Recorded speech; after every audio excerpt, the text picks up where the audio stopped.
We begin with those disturbing attacks on religious services. First, the breaking news from Texas, a gunman opening fire inside a church near Fort Worth.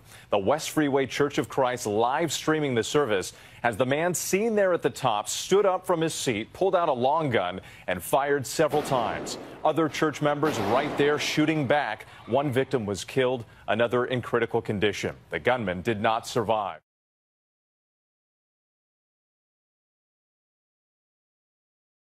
My next guest, Mr. Jonathan Cross with Dauntless Tactical Training and Effective Church Protection.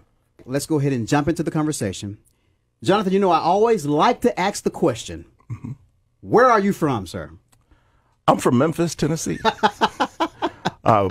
Wasn't born here, but I was raised here.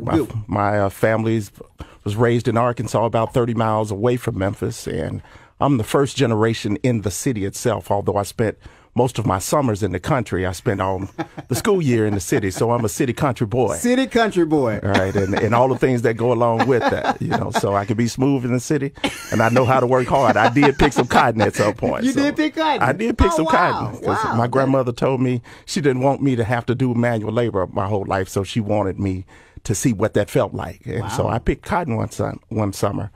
I didn't like it one bit. It's hot out there. I know. Now, John, now I made the statement earlier. You were jack of many things and you master everything. Now you know audio. Yes. You know music. Yes.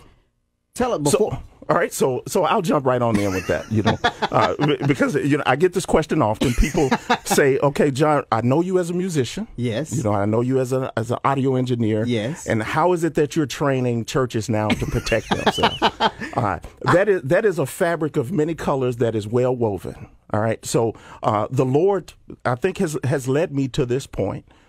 For such a time as this, when people couldn't imagine that tragedies would happen in churches, I was warning people about that. I could see it, and here's how I could see it. So I went to Memphis State, majored in music business and recording technology. So I'm a musician who decided to work behind the scenes. Okay. All right. So as a person in the music business and recording technology, I operated recording studios, operated a record company during a time where Memphis was working to rebuild its music industry. Yes. Make a long story short, a lot of things have happened in Memphis and nationally in terms of the record business, and the record business basically has fallen apart.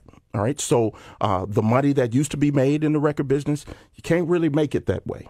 So after about 14 years of operating a recording studio, I closed my recording studio in 2007 and made a shift to doing live production, because as an engineer, you know, I use the same skill set.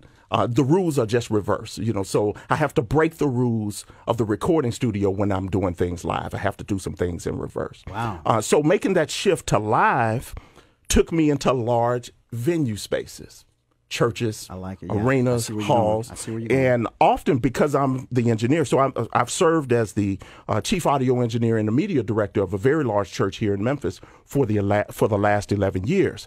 And from my perch there, I've been able to see security successes and opportunities to improve security. Yes. All right. So from my perch, I've been able to see some things that would allow me to basically develop philosophies on how to protect houses of worship.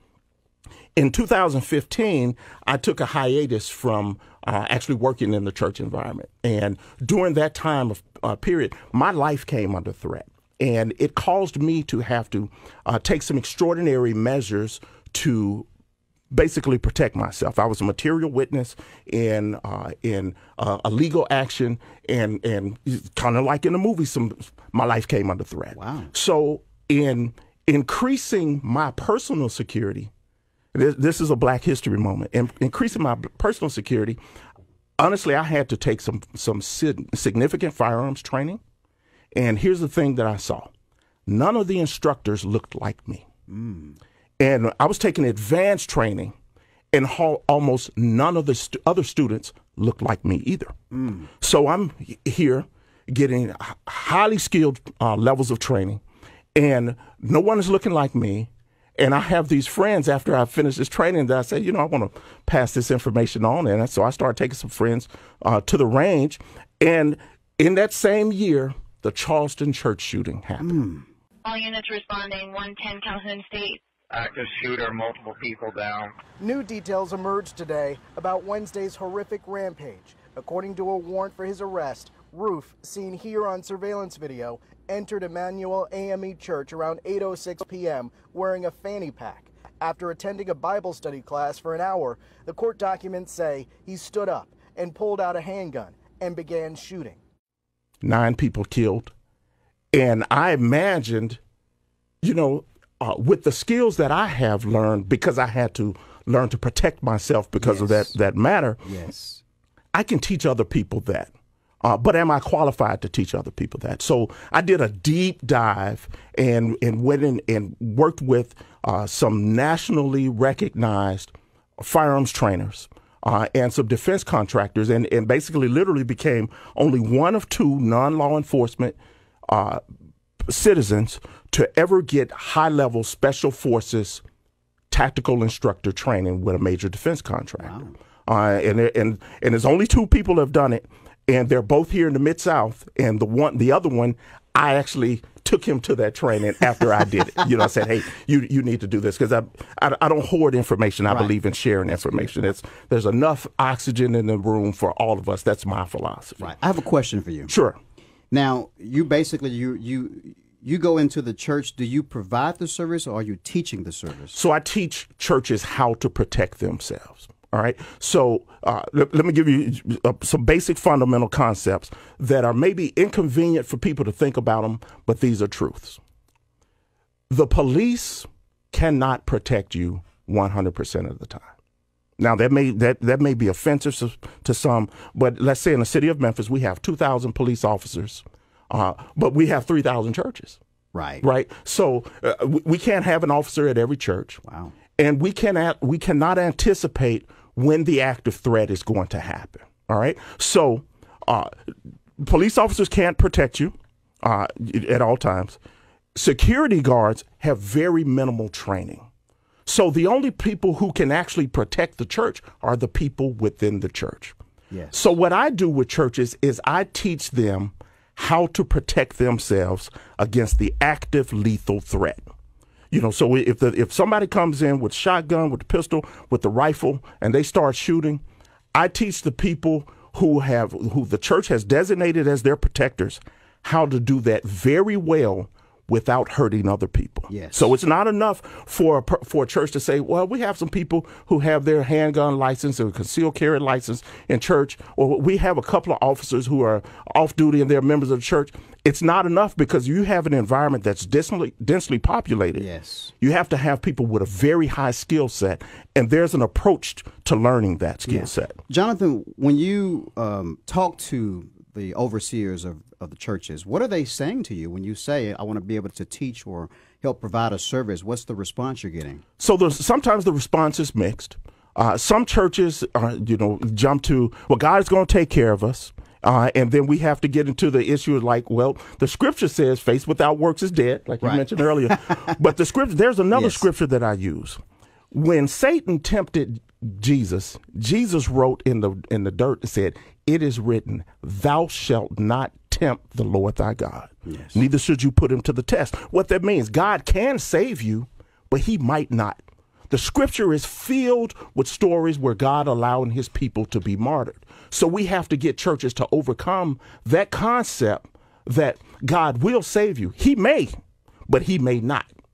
Just like Daniel said, it's possible that he can save us, but he may not. If he doesn't, I'm still going to serve him. Yeah, you're still going to serve him.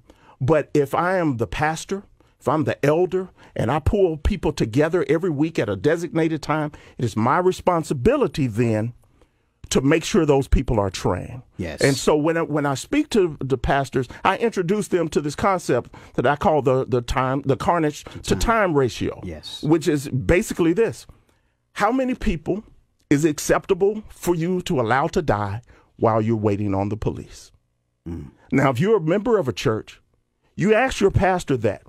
How many of us will you allow to die while we're waiting on the police? If the answer is greater than 0, you need to go to another church, because that church is not prepared mentally to provide for your protection. When I put it in that context, then churches sit back and things like, okay, maybe we need to do something else. Maybe we do need to protect our people. What do we need to do for that? And I say, hey, let's get on the range and do some advanced training. I like that. Jonathan, I hate to even pause you because you're providing some information I have not heard. If someone wants to hear more about what we are discussing, how can they reach you? So we have a detailed website that details our training opportunities, and you can reach it at dauntlesstacticaltraining.com or at effectivechurchprotection.com. And to give you an idea of what dauntless means to be bold, brave, skilled, and fearless in the face of grave danger or treacherous obstacles. So if you have a dauntless mindset, you can overcome anything. They can also reach me by phone 901-329-9900.